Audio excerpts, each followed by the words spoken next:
Crap, is this thing on? Bah! It's on and we're recording and we're live. Okay.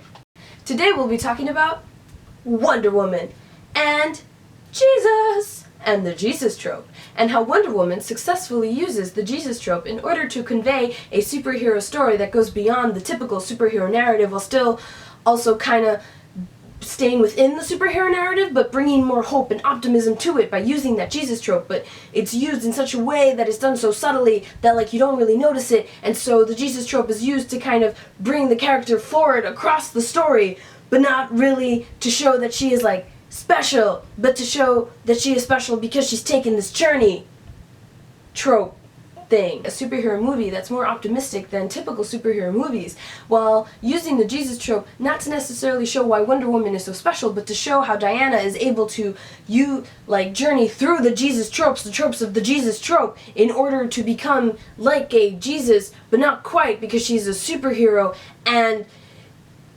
showing us that you can still use the Jesus-Trope without hitting the audience over the nail with it, because subtlety is key in film.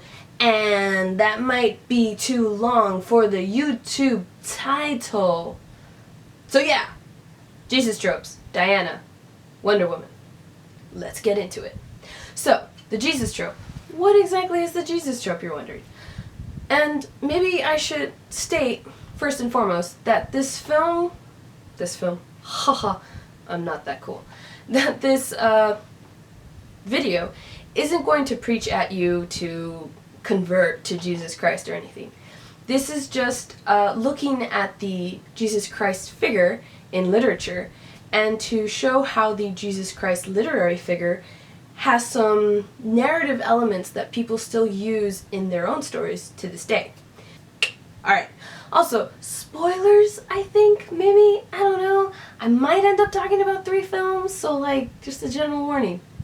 Okay, so, the Jesus-Trope. The Jesus-Trope is when a writer uses the characteristics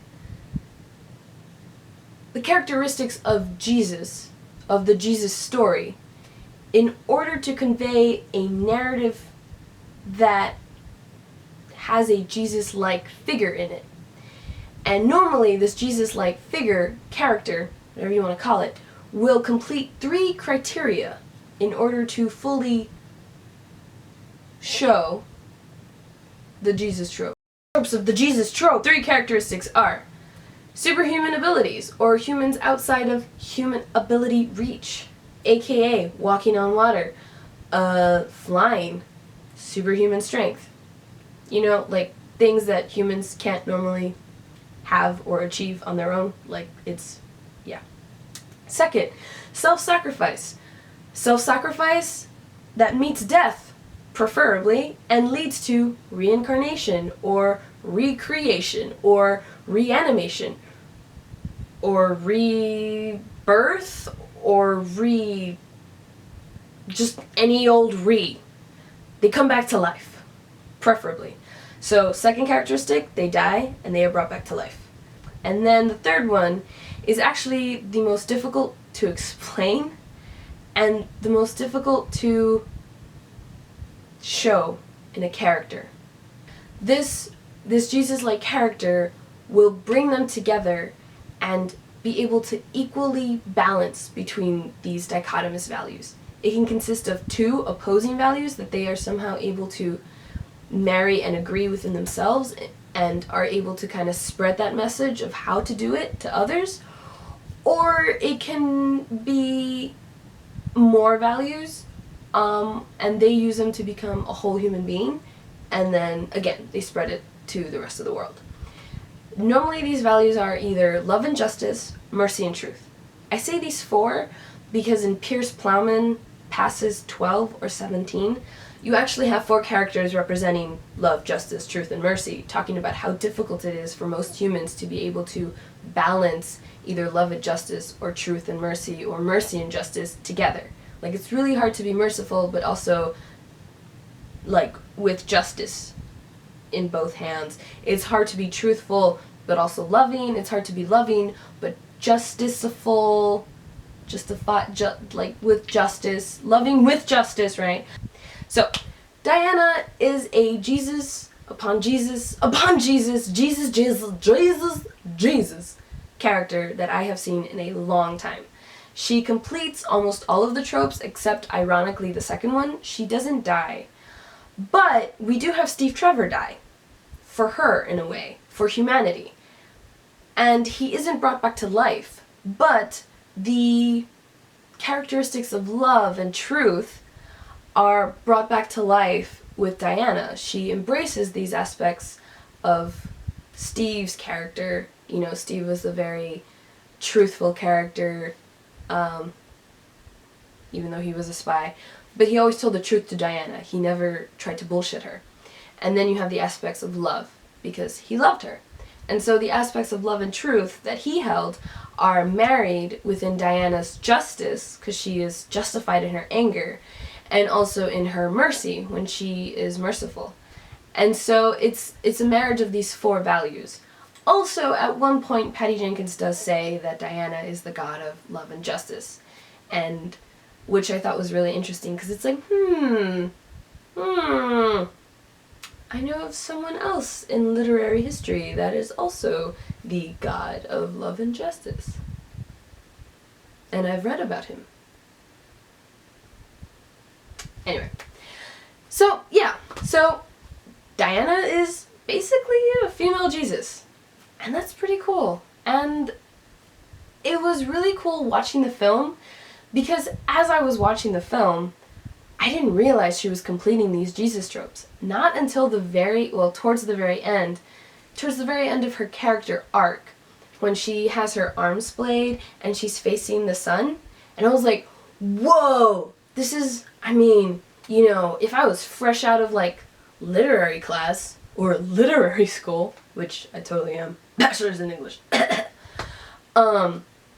this is straight up Jesus iconography. And it totally is. But it's done in such a way that it's not in your face about it.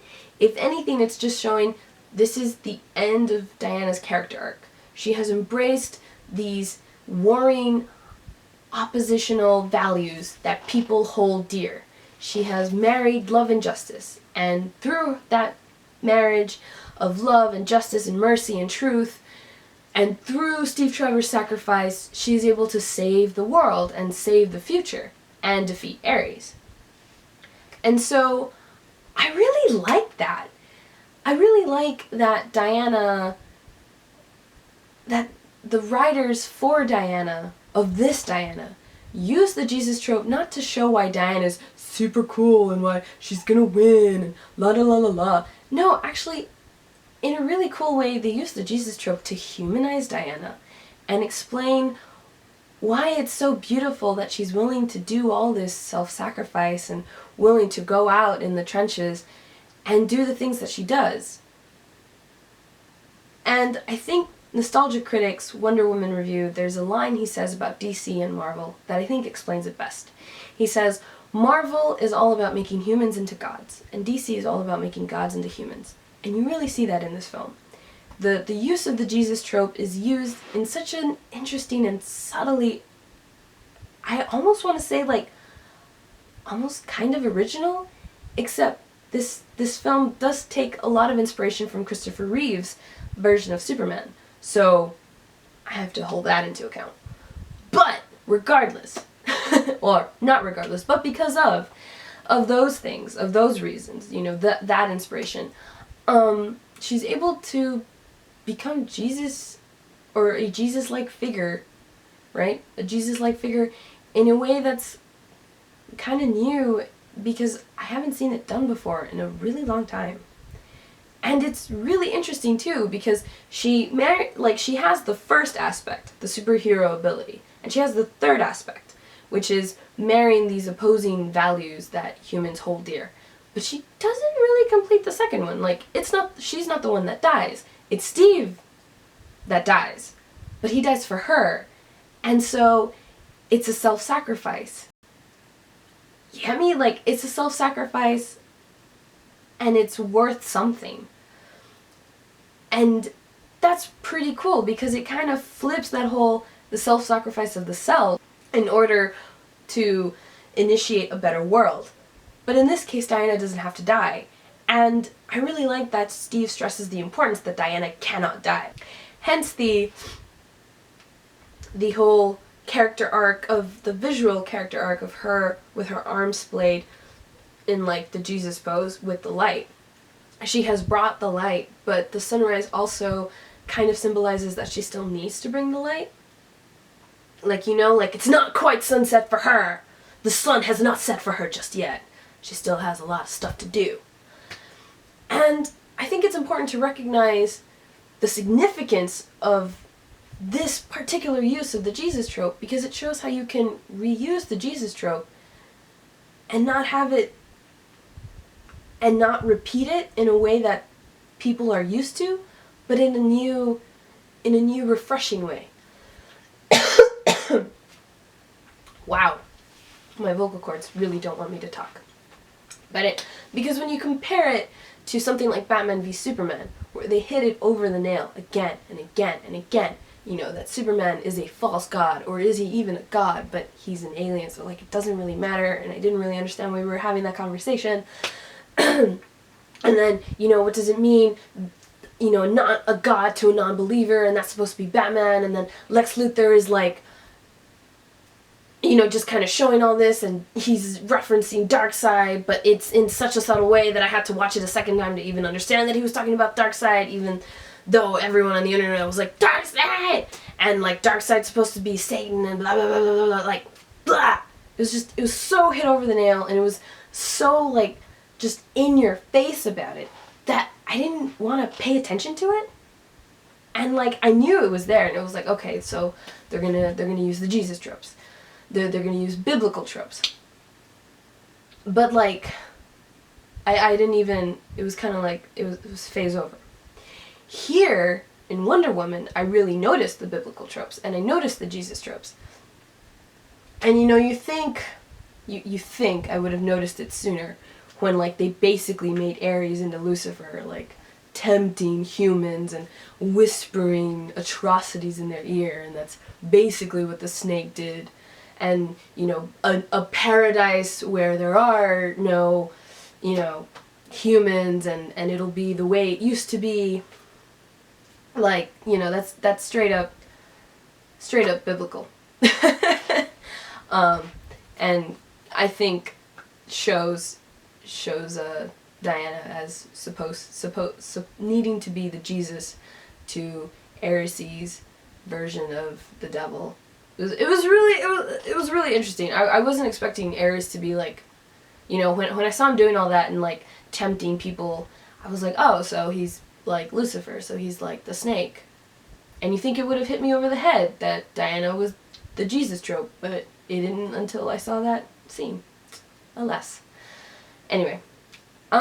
So yeah, so I really liked that aspect of Wonder Woman. I really like how that Jesus trope was written into the character, and how it wasn't used as an excuse to show why she's so badass, but was utilized to carry her character arc through the story. Because, you know, there's the story arc of her needing to find Ares, right? And needing to end World War I. Like, the story arc is ending World War I. But then the character arcs are much more personal. Like, there's Steve Trevor's character arc of doing something. You know, he's kind of been on the side, he's been trying to do stuff throughout the film, but it hasn't quite worked out, and then he really does something at the end. And it costs his life, but he did it. Like, he did the something, and, you know, his father would be proud, because he helped bring an end to the war. And then you have Diana's character arc of becoming like Jesus, something like Jesus, but without the death, or without her death anyway. And then you have all the character arcs, the tiny character arcs of her squadron. And I really hope that their character arcs are kind of seen in the sequel, if she gets a sequel, especially Chief, since it's come out that he may be a demigod, which I think would be cool. And I think it'd be cool if we see him in the sequel, because he wouldn't age, so it wouldn't matter. So yeah, and that's how Wonder Woman successfully and subtly uses the Jesus-Trope in the story of Wonder Woman to convey a character that marries the dichotomous ideals of love and justice. And not only marries them, but is the god of love and justice, as Patty Jenkins told us. So, that's my 2 cents. Like if you agree. Thumbs down if you don't like all this Jesus talk. I'm sorry. It's in Western literary history, I can't help it. Also, I almost got my certificate in medieval and Renaissance studies. So like I know way too much about this stuff. Yeah, that's all I've got for today. I'll catch you later when we talk about something else. Maybe not the Jesus trope. Until next time, guys. Peace!